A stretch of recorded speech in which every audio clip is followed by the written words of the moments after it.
We will discuss on orientation session on National Innovation and Startup Policy (NISP). Today we with Jaspal Singh. He is assistant professor BBA in IMT College of Management. वो हमारे साथ आज share करेंगे कि किस तरह national innovation policy जो सरकार की है 2019 का, वो कैसे हमारे स्टूडेंट के लिए फायदेमंद है, हमारे टीचर के लिए फायदेमंद है, और किस तरह से ये फैकल्टी और स्टूडेंट के बीच एक जो इनोवेशन का मामला है, इनोवेशन का मामला है और रिसर्च का मामला है, वो आगे करते हैं।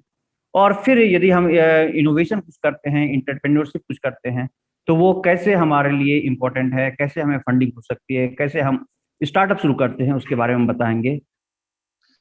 There are various strategies and governance for promoting entrepreneurship now. The major dimensions of HEI strategies and should formulate universities as well as HEI's level documents in accordance with the NISP and state startup policies. Achieved through mission statements rather than stringent control system. Entrepreneurial agenda should be the responsibility of a senior person at the level of dean, director, equivalent position with his less in hierarchy of autonomy. Actual from जो main जो benefit है इस policy का, कि हम इस policy पे जब हम वर्क करते हैं तो इसकी वजह से हमें बीइंग अ फैकल्टी, हमें एक सीनियर पर्सन, जैसे आपके कहीं भी किसी भी इंस्टीट्यूशन में आप वर्क करते हैं, तो जब आप इंटरप्रेन्योर बनेंगे तो ऑब्वियस सी बात है वहां पे बहुत सारी हायरार्कीज रहेंगी, वहां पे अलग अलग लेवल पे बहुत सारे लोग काम करेंगे। तो ऐसी सिचुएशन में जैसे कॉलेज लेवल में हमारे यहाँ पर सबसे हायर लेवल पे डायरेक्टर्स होते हैं, डीन होते हैं, इक्विवेलेंट पोजीशन पे कुछ और फैकल्टीज और नीचे काम करते हैं। तो सिमिलरली यहाँ पर इस जगह पर भी जब आप एक तरह से अपना स्टार्टअप स्टार्ट करते हैं तो उन सिचुएशंस के अंदर भी आपको इस तरह की हायरार्की मेंटेन करनी पड़ती है, जिससे कि आप उसको कि किसी भी सबऑर्डिनेट को जब आपसे बात करनी है या किसी सीनियर पोजीशन से बात करनी है तो वो बीच में मिडिल मैनेजर से, सीनियर मैनेजर से बात करता हुआ चीफ मैनेजर तक आए। तो इस तरह की काफी सारी चीजें आपको यहाँ से देखने को मिलती है। ठीक है,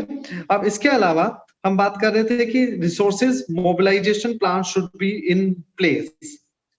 जैसे ऑन रिसोर्सेज। अब आप जब भी कभी फंडिंग करते हैं तो सबसे पहले आप स्टार्टअप करने की सोचते हैं, तो स्टार्टअप करने के लिए on resources 1% fund of the total annual budget, जो भी आप टोटली बिजनेस स्टार्टअप करने के लिए जितनी भी फंडिंग की सोच रहे हैं तो उसका 1% आपको एटलीस्ट ऑन रिसोर्स होना चाहिए। Rising fund from diverse sources, अब आप फंडिंग करने के लिए either depends on the state और अ सेंट्रल गवर्नमेंट, वो कुछ भी एजेंसी हो सकती हैं, स्टेट लेवल पे भी आप फंडिंग करा सकते हैं और सेंट्रल लेवल पे भी करा सकते हैं। Incubation fund support under CSR section 135 of the Company Act 2013, जैसा कि जानते ही हैं, कुछ कॉमर्स स्टूडेंट भी होंगे, कॉमर्स फैकल्टीज भी होंगे, तो कंपनी एक्ट 2013 के अकॉर्डिंग सीएसआर प्रोग्राम्स होते हैं। सीएसआर प्रोग्राम्स जिसके अंतर्गत आपको किसी भी कंपनी को कहीं ना कहीं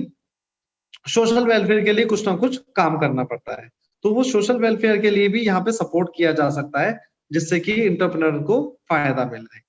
लास्ट इसमें आता है sponsorship donation from alumni network. कई बार आपको जब स्टार्टअप करने की बात करते हैं तो कई बार स्पॉन्सरशिप भी आपको प्रोवाइड हो जाती है, जब आपका आइडियाज, आपने जो भी इनोवेटिव कोई स्किल आपके अंदर डेवलप्ड है जिसको आप देख के रखते हैं कि हाँ इससे मुझे फायदा मिल सकता है, इसको इस बिजनेस प्लान को लेके आएंगे तो ये बहुत अच्छा काम करेगा, तो उसके लिए स्पॉन्सरशिप भी मिल जाती है, डोनेशन भी प्रोवाइड हो जाती है, और एज वेल एज आपको एलुमनाई नेटवर्क की हेल्प से भी उसको प्रमोट करने की मदद मिलती है। इस तरह से जो HEIs होती हैं वो अपने आप में कहीं ना कहीं कुछ लिंक प्रोवाइड करती हैं, कुछ कोलैबोरेशन होता है उनका, जिसकी मदद से आपको कहीं ना कहीं कुछ फायदा मिलता है।